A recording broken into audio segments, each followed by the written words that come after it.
بسم اللہ الرحمن الرحیم۔ اللہ الرحمن الرحیم۔ عزیز طلبہ کرام، ہمارا ریاض الصالحین کا سبق نمبر 19 ہے۔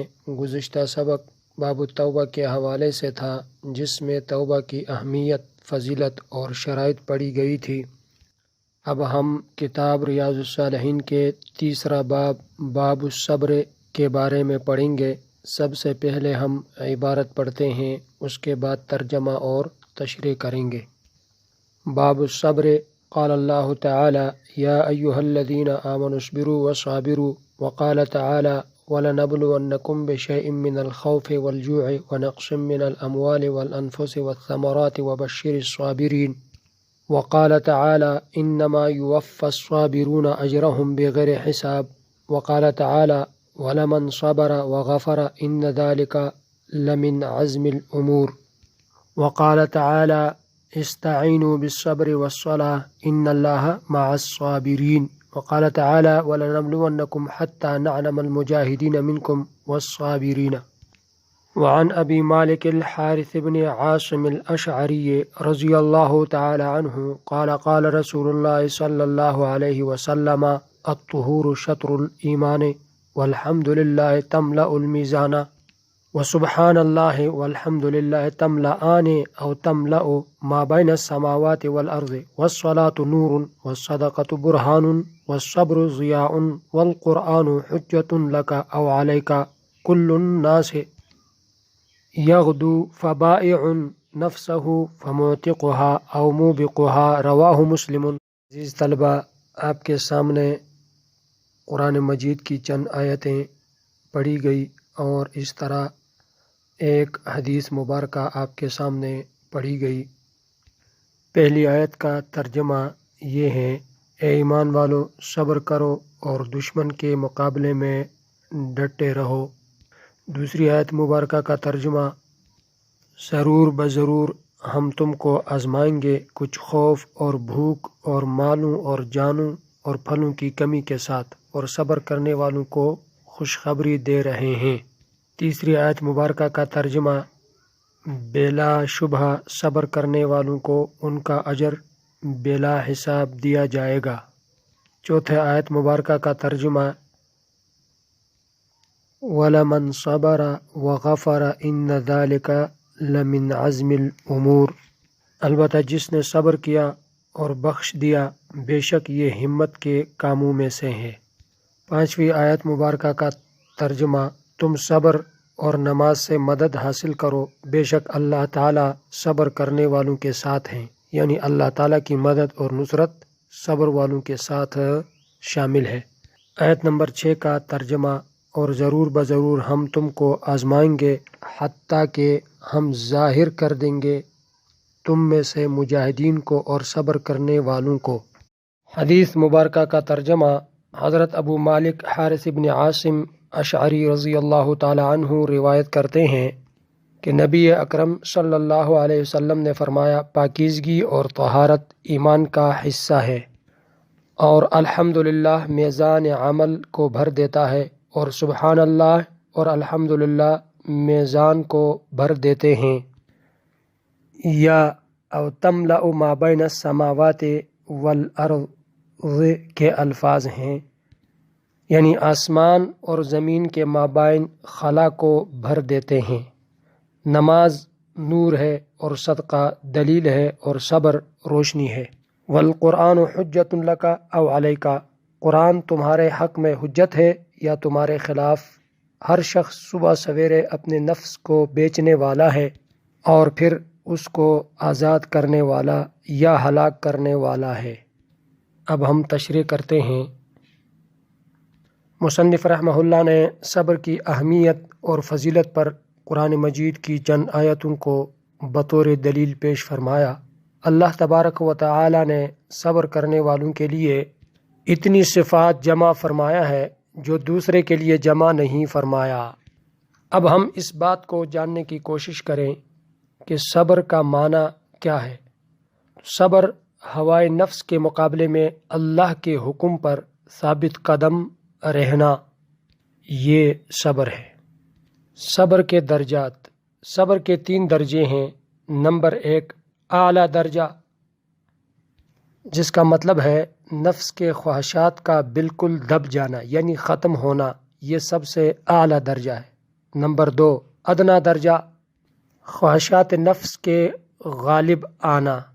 نمبر 3 متوسط درجہ، یعنی خدائی لشکر اور شیطانی گروہ میں جنگ قائم رہیں، کبھی اس پلہ بھاری کبھی اس کا پلہ بھاری ہو۔ صبر کا جو ادنا درجہ ہے اس کی 2 علامتیں ہیں۔ نمبر 1 ایسا شخص کہتا ہے کہ مجھے صبر شوق تو ہے مگر مجھ سے ہو نہیں سکتا، اور دوسری علامت توبہ کا شوق بھی نہ رہے اور کہتا ہے کہ اللہ رحیم ہے۔ صبر کے اقسام۔ نمبر 1 صبر علی الطاعت، یعنی اللہ تعالیٰ کی فرما برداری پر اور حکم کو مان کر اس پر صبر کرنا۔ مثلا جیسے سخت گرمی ہو، اس سخت گرمی میں روزہ رکھنا، یہ اللہ تعالیٰ کا حکم ہے، اور اپنے آپ کو پیاسا رکھنا، پیاس برداشت کرنا، بھوک برداشت کرنا، یہ صبر علی الطاعت کی مثال ہے۔ صبر عن المعصیت، یعنی اللہ تعالیٰ کی نافرمانیوں سے اپنے آپ کو بچانا، مثلا زنا سے، حرام کھانے سے، کسی کی غیبت کرنا، یعنی انہی گناہوں سے اپنے آپ کو بچانا، یہ صبر عن المعصیت کی مثال ہے۔ صبر علی المصائب، مصیبت پر صبر کرنا، مثلا کسی پر کوئی مصیبت آ جائے اللہ کی طرف سے تو اس وقت صبر کا دامن تھامنا۔ چوتھی قسم ان چیزوں پر صبر کرنا جو اگرچہ تمہاری اختیاری نہیں مگر ان کا تدارک اور تلافی ممکن ہو۔ مثلا کسی ایسے شخص سے آپ کو ایذا پہنچی جس کا انتقام لے سکتے ہو مگر اس پر آپ صبر کریں اور انتقام لینا چھوڑ دیں، یہ صبر کسی وقت لازم ہے اور کسی وقت مستحب ہے۔ اس روایت کے اندر جو فرمایا گیا الطہور شطر الایمان ہے کہ طہارت ایمان کا جز ہے، اسی طرح ایک روایت کے اندر طہارت کو آدھا ایمان قرار دیا گیا ہے۔ طہارت اور پاکیزگی اللہ کو بھی پسند ہے۔ طہارت لغت میں حسی یا معنوی صفائی کے لیے استعمال ہوتا ہے۔ شریعت کے اصطلاح میں اس فعل کو کہتے ہیں جس پر ثواب و جزا مرتب ہو۔ ایمان سے مراد حقیقت ایمان ہے۔ امام نووی رحمہ اللہ نے یہاں ایمان سے صلاۃ مراد لی ہے، اور نماز طہارت کے بغیر صحیح نہیں ہوتی، اس لیے وہ ایمان کے نصف کی طرح بن گئی۔ تملأ المیزان، میزان وہ آلہ جس سے چیزوں کی مقدار معلوم کی جائے۔ یہ میزان مختلف اشیاء کے لیے مختلف ہیں، مثلا کثافت، قوت وغیرہ کے لیے۔ بعض علماء نے یہ کہا ہے کہ آخرت میں حقیقتاً ایک میزان ہوگا جس سے اعمال تولے جائیں گے، خواہ اعمال کو جسم دیا جائے یا ان کے صحائف کا وزن ہو۔ گناہوں پر وہ میزان ہلکا ہو جائے گا اور نیکیوں پر بھاری ہو جائے گا۔ نماز نور ہے، اس کا مطلب یہ ہے نماز نمازی کے لیے دنیا میں حق کا راستہ روشن کرتی ہے اور قیامت میں پل صراط کے راستہ کو گزرتے وقت روشن کرے گی۔ والصدقۃ برہان، صدقہ برہان ہے، یعنی ادا کرنے والے کے ایمان کی دلیل ہے، اور صدقہ سے انسان کے اوپر آنے والے مصائب ٹل جاتے ہیں۔ الصبر ضیاء والقرآن حجۃ لک او علیک، ضیاء تیز روشنی کو کہتے ہیں، تو صبر سے اندھیرے اور مصائب کھل جائیں گے۔ اگر اس کے حکم کی اطاعت کی اور مناہی سے اپنے آپ کو روکا تو اللہ تعالیٰ اس آدمی کے لیے راستے کھول دے گا۔ اور قرآن یا تو آپ کے لیے حجت ہے یا آپ پر وبال ہے۔ مطلب یہ ہے کہ دنیا میں اگر قرآن کے حکم کے مطابق زندگی گزارو گے تو یہ آپ کے لیے نجات کا ذریعہ ہے، اور اگر قرآن سے روگردانی کرو گے تو یہ قیامت کے دن عذاب کا ذریعہ اور سبب بنے گا۔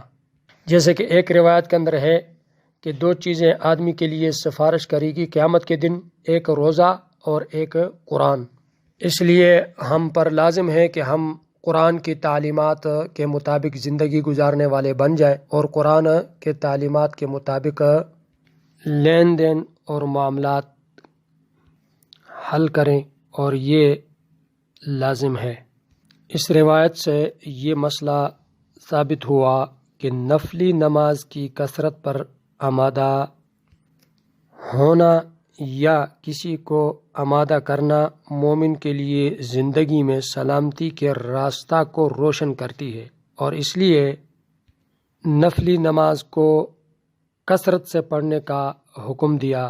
اور نماز چونکہ آدمی کو برائی اور بے حیائی سے روکنے والی ہے اور سیدھے راستے کی رہنمائی کرنے والی ہے۔ اس روایت میں یہ بھی ترغیب دی گئی کہ ہر انسان کو صبح سویرے عمل کرنے چاہیے تاکہ اس کا نفس سستی سے دن کے اوقات میں اس کو ترک نہ کر دیں، اور مسلمان اپنی عمر کو اطاعت الہی میں خرچ کر کے اس سے زائد فائدہ حاصل کریں۔ جب دین کے معاملے میں کوئی تکلیف کا سامنا کرے یا کسی مصیبت کے آنے پر صبر کرنا، یہ اس آدمی کے لیے بشارت اور خوشخبری کا ذکر ہے۔ اور جو لوگ مصیبت کے وقت اللہ کی طرف متوجہ ہوتے ہیں تو اللہ تعالیٰ کی مدد اور نصرت ان کے ساتھ شامل ہوتی ہے۔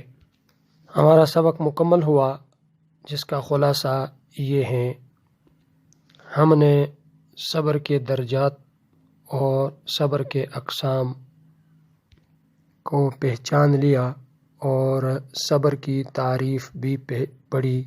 صبر ہوائے نفس کے مقابلے میں اللہ کے حکم پر ثابت قدم رہنا، اس کو صبر کہتے ہیں۔